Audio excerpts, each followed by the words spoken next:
Trump's war against non-whites continues, and this has been a theme since day one. Trump administration alters national parks free entry days, cutting MLK Day and Juneteenth.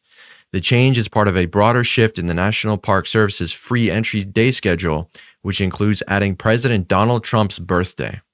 The Trump administration has changed which days Americans can visit national parks for free next year, removing Martin Luther King Jr. Day and Juneteenth and adding President Donald Trump's birthday, which falls on Flag Day. The Department of the Interior made the changes last month, designating those 2026 dates, quote, resident-only patriotic fee-free days. Other changes include adding the 4th of July weekend and President Theodore Roosevelt's birthday to the list, while removing the anniversary of the Great American Outdoors Act in August and National Public Lands Day in September. The dates for 2026 include President's Day in February, Memorial Day in May, Flag Day/Trump's birthday in June, Independence Day weekend in July, the 110th birthday of the National Park Service in August, Constitution Day in September, Theodore Roosevelt's birthday in October, and Veterans Day in November. But changing the dates and removing MLK Day and Juneteenth are not the only things that's going forward. In a 2025 announcement regarding fee-free days, the National Park Service website said that free admission would be offered to everyone. But a notice regarding the upcoming changes for 2026 said that entrance fee-free days will, quote, only apply to U.S. citizens and residents. So if you're a tourist, if you are just a visitor, pay up. It's not free for you. Those changes were made amid a broader campaign by the Trump administration this spring targeting what administration officials viewed as content related to DEI or diversity, equity, and inclusion. In another instance, pages describing the military service of Jackie Robinson, who broke Major League Baseball's color barrier, were removed from the Defense Department's website.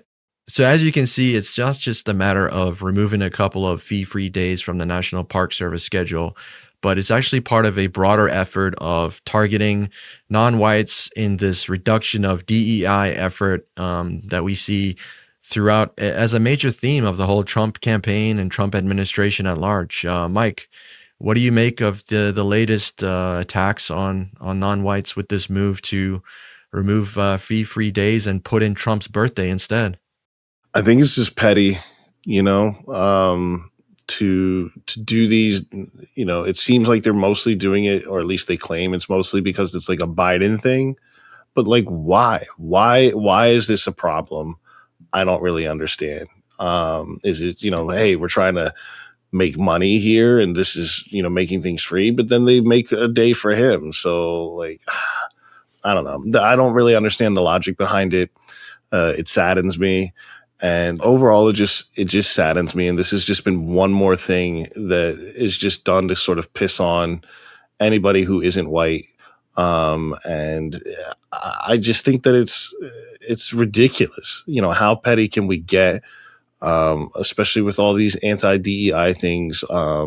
They've been scrubbing just like military service records from like educational sections of different websites.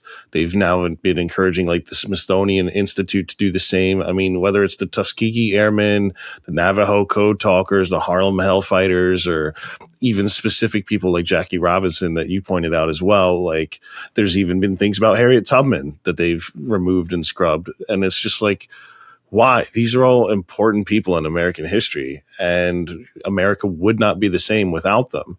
So, it feels very racist. It feels very petty. It feels very unnecessary. And I don't even know what else to really say about it. The one thing that I do want to talk about, though, is that I found it interesting that you mentioned that they're also sort of limiting access in the future to U.S. citizens and residents only. So I'm curious how that's going to work. Are they? It sounds like based on that setup that there's going to be somebody like checking papers whenever you go to the national park, and that doesn't feel very American either. Yeah, we're so used to just going to the park and having a nice day, going for a walk with our dog or bringing some family along. But now it seems like we have to make sure we have our ID. We have to make sure we have our paperwork. for the kids and for everybody involved. Like, so what happens if a family goes and one person is visiting from out of town or out of the country? That person has to pay and everyone else gets in for free, and then they have to make sure that it just seems like it's overcomplicating such a thing that's been working so well in this country. This is one of the few things I think America got right from the start, which is from a federal level, is the National Parks Program has been working fairly well. They built all these great parks. They've been accessible to all, and we haven't really heard many issues with them, over time. Like, there's never really been any, huge crime or any sort of problems with the way the park system is working. But now you're right. It's like, how are they going to enforce this new rule of some people have to pay? So now they're going to have to hire someone, I guess, to work at every federal park around the country, of which there are hundreds, if not thousands. So that's a salary that they have to pay in order to take income from people who are only non-citizens, non-residents. It seems like one of those things that probably wasn't thought all the way through. Probably someone in the administration thought it was a good idea, and it wasn't vetted, wasn't reviewed by anyone smart or intelligent. And notice how probably all of these decisions are made by white people. It's just the whole top line of the Trump administration. It's all white people. Not to say that that's not necessarily common. Of course, in American history it is.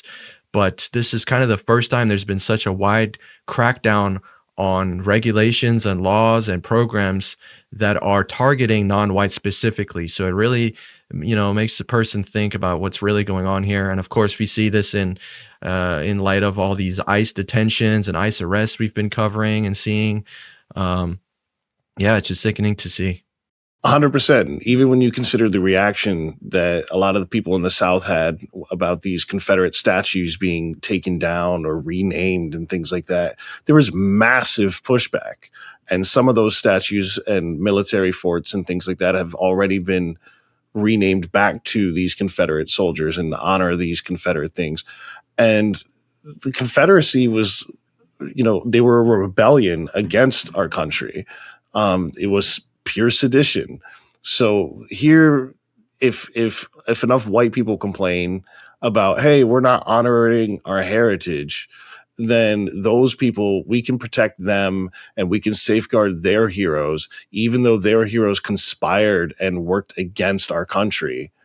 But yet these, black heroes and civil rights leaders, and not even blacks, but also, natives and Latinos and Asians and pretty much anybody that's non-white, they're all getting scrubbed out when they've done nothing but help our nation. And when they complain about it, it's just, hey, shut up. I just don't understand it. Yeah, and let's not forget, this is not ancient history. It was in 1965 when the Voting Rights Act was passed.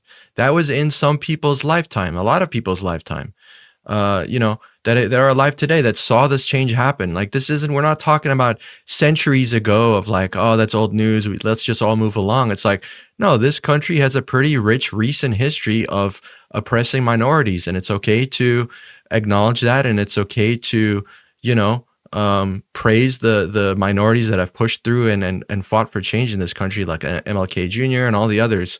So I think what's happening here is a pretty clear omission as to what the real motives are. I think a lot of people have come to the conclusions that they do, and they're probably right. They're probably right.